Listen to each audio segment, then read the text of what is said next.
I know, honey, I know. If only Lloyd would just disappear. His presence irritates me so much. I wish he'd vanish forever so we could finally be together without all this pretending. I froze at the bedroom door, my hand still on the doorknob. That was my wife's voice. Nancy, the woman I'd been married to for 15 years. The woman I'd worked double shifts for at the factory. The woman whose smile used to light up my entire day. But this laugh was different. Cruel. Intimate in a way that made my stomach turn. My name is Lloyd Brennan. I'm 57 years old. I spent 20 years in the Army before becoming a factory supervisor. I fix problems for a living, machinery, production lines, people issues. I thought I'd fixed my loneliness when I married Nancy 15 years ago. I was wrong. 3 more weeks, Nancy continued, her voice dropping to a conspiratorial whisper. I told him I'm taking a wellness retreat to find myself. He actually believed it. God, he's so predictable. The wedding photo on the hallway wall blurred. 15 years ago, we'd stood in a small chapel because she wanted something traditional. She'd worn an elegant white dress that cost more than my monthly take-home. I'd worn my dress uniform. She'd cried when I said my vows, promising to protect and provide for her for the rest of my life. I'd kept that promise every single day. Even after my first wife died of cancer, even through the grief, I'd found love again with Nancy, or thought I had. I didn't burst through the door. I didn't scream or demand answers. Instead, I turned around, walked down the stairs I'd reinforced last summer, past the kitchen where we used to dance to old country songs, and out to my truck. I sat in the driver's seat for 2 hours, staring at nothing. My phone buzzed twice, probably her wondering where I was. I didn't check. Instead, I opened the notebook I kept in my glove compartment and began writing. Plans, timelines, a list of things that needed to happen in the next 30 days. She wanted me to disappear. Fine. I'd become a ghost. But first, I needed to understand exactly what I was dealing with. The signs had been there for months, maybe longer. I just hadn't wanted to see them. The late nights she claimed were book club meetings, the expensive gym membership I'd never questioned. The new clothes that appeared in her closet, designer labels I couldn't afford on my supervisor's salary. 3 months ago, she'd started talking about needing space, about feeling trapped in our routine. I'd suggested we take a vacation together, maybe visit the Grand Canyon like we'd always planned. She'd wrinkled her nose. I need time to find myself, Lloyd. You wouldn't understand. I'd thought she was going through a midlife crisis. Turns out she was going through someone else's bank account. Morning light filtered through our kitchen windows, the same windows I'd replaced myself 5 years ago. Nancy bounced into the room wearing expensive athleisure I'd never seen before, designer leggings with logos I couldn't afford on my supervisor's salary. Her hair was freshly highlighted. When had she gotten that done? She kissed my cheek, a performance I now recognized for what it was. Morning, babe. I'm so excited about this retreat. I really need time to work on myself, you know? I poured her coffee, added the exact amount of cream she liked, and smiled. My face felt like plastic. Of course you deserve it. When do you leave? 30 days from today. It's a wellness center in Colorado. No phones, no distractions. She scrolled through her phone as she said this, not catching the irony. Just me, meditation, and self-discovery. I nodded, studying her the way I'd study a malfunctioning machine. The designer purse on the counter. I hadn't bought that. The new manicure, perfectly shaped acrylics in a shade that probably cost more than my work boots. The perfume that smelled nothing like the vanilla scent I'd given her last Christmas. How long had I been blind? I remembered 6 months ago my army buddy Vince pulling me aside at a barbecue. I saw Nancy at that fancy steakhouse downtown. She was with some young guy, real cozy looking. I defended her, called him paranoid, watched him back off with worry in his eyes. Should have listened to Vince. Should have trusted my instincts when Nancy started working out at that expensive gym across town instead of the perfectly good community center 5 minutes from our house. Should have questioned why she needed a personal trainer when she'd never shown interest in fitness before. Sounds perfect, I said, my voice steady. You'll have an amazing time. She grabbed her yoga mat, another new purchase, and headed for the door. Love you. Love you too. The words tasted like sawdust. After her car pulled away, I opened the small notebook I'd started last night. Day 1 of 30, I wrote. She thinks I'm stupid. Below that, I added 3 names. Margaret Walsh, attorney. Carl Hoffman, realtor. Vince Rodriguez, friend. I made the first call before my coffee got cold. The Army had taught me that successful operations require thorough intelligence gathering. You don't go into battle without knowing your enemy's position, their resources, their weaknesses. Nancy thought she was fighting someone who'd roll over and take whatever scraps she threw him. She was about to learn that 20 years of military service had taught me a few things about strategic planning. Margaret Walsh's office smelled like leather and military precision. She sat across from me, her sharp eyes studying my face the way a commanding officer might examine a battle plan. The certificates on her wall told me she specialized in military divorce cases. Good. She'd understand what we were dealing with. Mr. Brennan, I need to ask, are you absolutely certain about this? Once we file, I'm certain. She nodded, pulling out a legal pad. All right, Texas is a community property state, but since the house is yours from before the marriage, and you've been the primary earner, plus your military pension is protected, we have solid ground. I slid a folder across her mahogany desk. Inside were bank statements, credit card bills I'd been paying without question, receipts for luxury hotels in cities Nancy claimed she'd never visited, dinner receipts for 2 at restaurants that cost more than our monthly grocery budget, spa treatments that cost more than my truck payment. Margaret whistled low. She wasn't even trying to hide it. My mind drifted back 15 years. I'd met Nancy at a Veterans Day event where she volunteered serving dinner to active duty families. She'd worn simple jeans and a blue sweater, her hair in a ponytail, minimal makeup. She'd laughed at my stories about Army life and listened when I talked about missing my first wife, Sarah. Sarah had been everything Nancy pretended to be. Loyal, honest, content with what we had. When cancer took her, I thought I'd never find that kind of love again. Nancy had seemed like a gift, a second chance at happiness. Guess even second chances can come with expiration dates. On our first date, we'd gone to a local diner and talked for 4 hours. She'd held my hand during the 2nd anniversary of Sarah's death, standing beside me when I visited the cemetery. You'll always love her, Nancy had said. That just makes you a better man. 5 years ago, when I got my promotion to supervisor, I'd surprised her with a weekend trip to San Antonio. She'd cried happy tears, jumped into my arms. You're my hero, she'd whispered. When had hero become predictable? Mr. Brennan, Margaret's voice pulled me back. Sorry, what were you saying? I was saying that with this evidence and the property ownership structure plus military pension protections, you're in a strong position. We can file for divorce, have her served. No serving papers yet, I interrupted. Not until day 30. She's taking a 30-day vacation. I want everything finalized before she returns. Everything. The house sold, the car transferred, the marriage over. Margaret raised an eyebrow.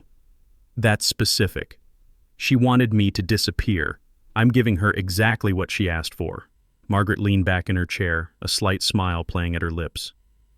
You know, in 20 years of practicing law, I've learned that the worst thing you can do to someone who takes you for granted is show them what life looks like without you. I signed the retainer agreement with steady hands. No tears, no hesitation, just cold, calculated precision like planning a military operation. One more thing, Margaret said as I stood to leave. Document everything, every text, every transaction, every lie. The court appreciates thoroughness. Carl Hoffman met me at a coffee shop downtown, his truck parked outside like a promise of efficiency. He was a Vietnam vet recommended by another guy from my unit. Military guys stick together, especially when it comes to protecting each other from getting screwed over. He scrolled through photos of our house on his tablet, nodding appreciatively. Beautiful property, 4-bedroom, renovated kitchen, new roof. In this market, we can list it tomorrow, sold in a week, maybe less. I need it sold in 25 days. Carl's eyes widened. That's aggressive. Can I ask why the rush? I didn't answer, just slid the house keys across the table. I remembered standing in that empty house 18 years ago, before furniture, before Nancy. Sarah's voice echoed in my memory. This is your foundation, Lloyd. Build it strong. She died 3 years before Nancy came into my life. Never got to see me try to build a second chance at happiness. I'd bought the house with my VA loan, put every spare penny into fixing it up. Nancy had moved in 2 years later after we married. Legally, it was mine. Emotionally, it had become ours. Now it needed to become someone else's. 25 days, Carl repeated, making notes. I'll make it happen. But your wife, she knows about the sale? She will. My phone buzzed. Text from Nancy. Can you transfer $600 to my account? Spa day with the girls. 2 heart emojis. I transferred it immediately, then screenshot the transaction and texted it to Margaret with a note. Add this to the evidence file. Carl looked at me carefully. You know what you're doing, don't you? I'm a veteran, I said, standing to leave. I don't start any operation until I've planned the entire mission. He shook my hand. Consider it listed. I walked out knowing that in 25 days, the house where she'd wished me gone would belong to someone else entirely. The foundation Sarah had talked about building strong was about to support someone else's dreams. That afternoon I called Vince. Time to let my oldest friend know what was really going on. Vince Rodriguez showed up at my house that evening with 2 six-packs and 30 years of friendship in his weathered face. We'd served together in Germany, Iraq, and half a dozen bases in between. He'd been my best man when I married Sarah, stood by my side when we buried her, and celebrated when Nancy said yes to my proposal. So, he said, popping open a beer on my back porch, you ready to tell me what's really going on? I handed him the folder of evidence I'd been building, bank statements, credit card receipts, a timeline I'd constructed showing Nancy's movements over the past 6 months. Vince studied it all with the same attention he'd once given to intelligence reports. Jesus, Lloyd, how long has this been going on? Best I can figure, about 8 months. Remember when she joined that gym? Vince nodded grimly. The one across town. You said she wanted to get in shape. Turns out she wanted to get in shape for someone else. Personal trainer named Brad, 28 years old, found his Instagram account, posted a picture of Nancy's watch on his story 3 weeks ago, the one I bought her for our 10th anniversary. We sat in silence for a few minutes, drinking beer and watching the sun set over the neighborhood I'd called home for 18 years. The same neighborhood Nancy was apparently so embarrassed by that she had to drive across town to work out. What do you need from me? Vince asked finally. Help moving her stuff when the time comes, witness if Margaret needs one, and maybe... I hesitated. Maybe help me remember who I was before I started trying to be enough for someone who was never going to be satisfied. Vince clapped my shoulder. Brother, you've always been enough. That's her problem, not yours. The next morning brought our first showing. A young military couple just transferred to the base. He was a sergeant, she was pregnant with their first child. They walked through the house with the same wonder Nancy and I had felt 15 years ago when everything was possible. The kitchen is beautiful, the wife said, running her hand over the granite countertops I'd installed myself.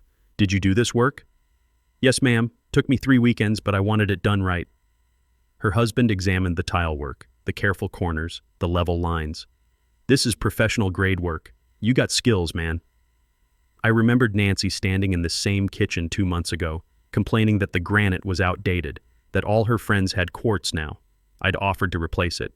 She'd waved me off. Don't bother, it's not worth the investment. Funny how it was worth plenty to someone who actually appreciated it. By noon, they'd made an offer. Full asking price, close in 3 weeks. I called Carl immediately. They love it, he said. Cash deal, no contingencies. They want to move in before the baby comes. I thought about that baby growing up in these rooms, playing in the backyard where Nancy had once talked about having children of our own, before she decided motherhood would interfere with her spa appointments. Tell them yes. That afternoon, Nancy called while I was at work. I was in the middle of troubleshooting a production line problem when my phone rang. Hey, babe. Her voice was bright, fake cheerful. Just wanted to check in. The retreat is amazing, really eye-opening. That's great, honey. Learning a lot about yourself? You have no idea. Listen, I need another small transfer. They have this optional meditation workshop, but it's an extra $800. I almost laughed. $800 for a meditation workshop. That was probably what a nice hotel room cost for a long weekend with Brad the trainer. Of course, I'll transfer it tonight. You're the best, Lloyd. I'm so lucky to have such a supportive husband. After I hung up, I sat in my office chair for a full 5 minutes, staring at the factory floor through my window. 200 people down there depending on me to keep the production line running, to solve problems, to make sure they got paid every Friday. Nancy couldn't even depend on me to be stupid enough not to notice she was robbing me blind. I transferred the $800 and immediately forwarded the confirmation to Margaret with a note. Meditation workshop. Add to file. That evening, I started packing Nancy's belongings. Not out of spite, but out of efficiency. Military habits die hard. You don't wait until the last minute to prepare for deployment. Her closet revealed a wardrobe I barely recognized. Designer dresses with tags still on them, shoes that cost more than my monthly truck payment, a jewelry box full of pieces I'd never bought her. When had she accumulated all this? In her nightstand drawer, I found a credit card I'd never seen before. The statement showed charges at expensive restaurants, luxury hotels, a jewelry store downtown, all in the past 6 months. All paid with cash advances from our joint checking account, the account I'd been filling with overtime wages while she was finding herself. I photographed everything and sent it to Margaret. Then I carefully packed it all in boxes, labeled them with her name, and stacked them in the garage. 30 days had seemed like such a long time when this started. Now, with 20 days left, it felt like I was racing against a clock that was about to run out on 15 years of marriage. Day 30 arrived like Judgment Day. I woke up in my new apartment, a small 2-bedroom place I'd rented across town. The lease was in my name only. The utilities were in my name only. For the first time in 15 years, everything in my life belonged to me and no one else. Nancy's flight was supposed to land at 3 p.m. I'd checked the airline's website obsessively for the past week, watching for delays, cancellations, anything that might change the timeline. But no, Delta Flight 1247 from Denver touched down right on schedule. Vince had positioned himself down the street from our former house with a clear view of the driveway. He'd volunteered for surveillance duty, said it was the least he could do after watching his best friend get played for a fool. She just pulled up, he texted at 4:15. Uber drivers helping her with luggage. I tried to imagine Nancy's face when she saw the children's bikes in the front yard, the minivan in the driveway where my truck used to park, the home sweet home mat that definitely wasn't the one we'd chosen together. My phone rang. Nancy's number flashed on the screen. I let it go to voicemail, then immediately played the message. Lloyd? Lloyd, what the hell is going on? There are people living in our house, people with children. They say they bought it from you. Call me back right now. Her voice was high-pitched, panicked. I'd heard that same tone during our worst fights, usually when she was caught in a lie and trying to flip the script, make me the bad guy for questioning her. The phone rang again. This time I answered. Hello, Nancy. What did you do? What did you do to our house? I sold it. Silence. Long enough that I wondered if the call had dropped. Then, barely a whisper. You can't sell our house. Actually, I could. It was my house. My name on the deed. My VA loan. My down payment. Turns out when someone wishes you would disappear forever, they lose their vote in major household decisions. Another silence. When she spoke again, her voice was different, calculating, the voice she used when she was trying to manipulate me. Lloyd, honey, I don't know what you think you heard, but we can work this out. We always work things out. We can't work out 8 months of you screwing your personal trainer, Nancy.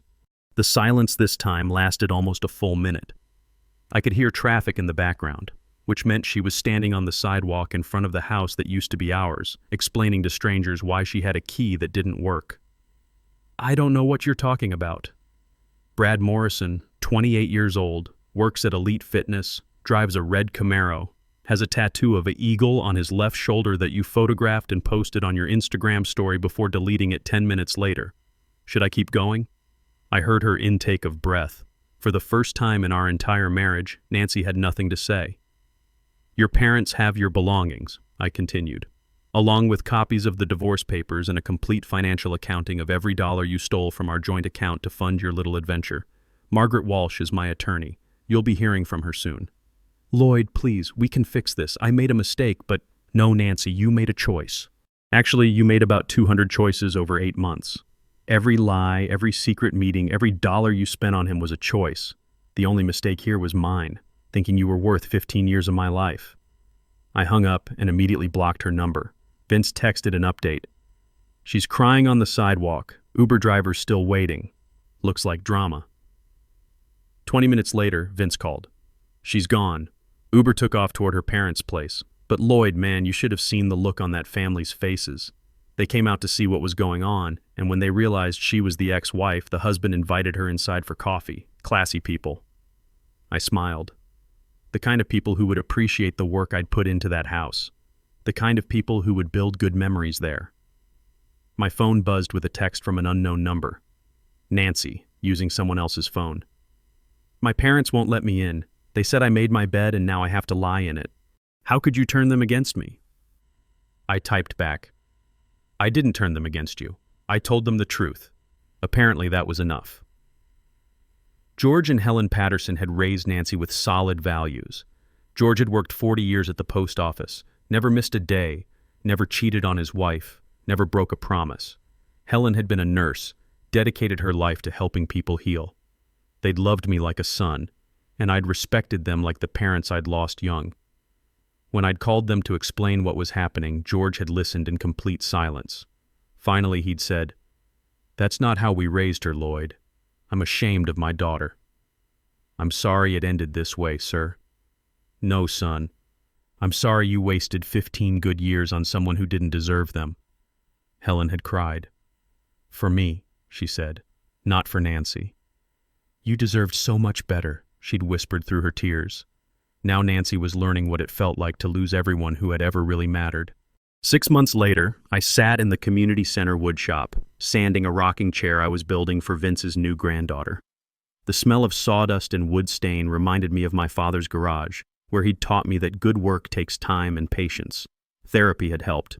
Dr. Martinez had been a godsend, a fellow veteran who understood what it meant to have your foundation rocked by someone you'd trusted completely. She taught me that Nancy's betrayal said nothing about my worth and everything about her character. "You gave 15 years to someone who didn't value what she had," Dr. Martinez had said during one session. "That doesn't make you a fool. It makes you a man who knows how to love completely. Don't let her steal that from you." Vince stopped by every Saturday morning bringing coffee and updates I pretended not to want to hear. Nancy was working at a department store in the mall, living in a studio apartment on the other side of town. Brad, the trainer, had dumped her after 6 weeks of actually having to deal with her full-time instead of just sneaking around. "Funny thing about affairs," Vince had observed. "They're exciting when they're forbidden. Not so much when they become your everyday reality." I'd heard through Helen Patterson, who still called me every few weeks to check in, that Nancy was struggling. The reality of working retail at 51, of coming home to an empty apartment every night, of having burned every bridge that mattered, had hit her hard. "She asks about you," Helen had said during our last call. "Wants to know if you're seeing anyone." I was, actually. Her name was Linda Foster, and I'd met her at the library where I was researching woodworking techniques. She was 54, a widow herself with kind eyes and a genuine laugh. She didn't expect me to be anything other than who I was. Our first coffee date had lasted 3 hours. We'd talked about books, about loss, about the surprising challenge of starting over in your 50s. She'd asked about my marriage, and I'd given her the short version. Her response had surprised me. "Good for you," she'd said simply. "Too many people stay in situations that diminish them because they're afraid of being alone. You chose yourself. That takes courage." Linda understood that I wasn't looking to replace Sarah or erase Nancy from my history. I was looking to build something new with the wisdom that comes from having survived both great love and great betrayal.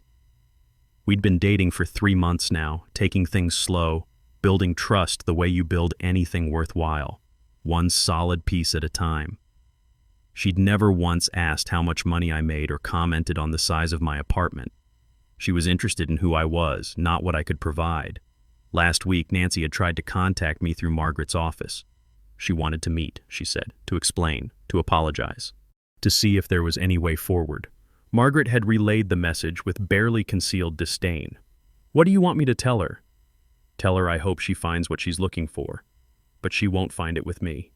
That was the truth. I harbored no hatred for Nancy, no burning desire for revenge. What I felt for her now was something closer to pity. She'd thrown away something real for something temporary, traded a man who would have loved her forever for a series of moments that meant nothing. I'd learned something important in these past 6 months. The opposite of love isn't hate, it's indifference. And I was completely indifferent to Nancy's struggle to rebuild a life from the ashes of her own choices. The rocking chair was nearly finished. I ran my hand over the smooth armrests, checking for any imperfections. This was going to last for generations, something that would be passed down from parent to child, a piece of craftsmanship that would outlive its maker. That's what I'd thought I was building with Nancy, something that would last. But you can't build a lasting marriage with someone who's looking for the exit door. You can only build it with someone who's committed to weathering whatever storms come, who chooses you not just when it's easy, but when it's hard.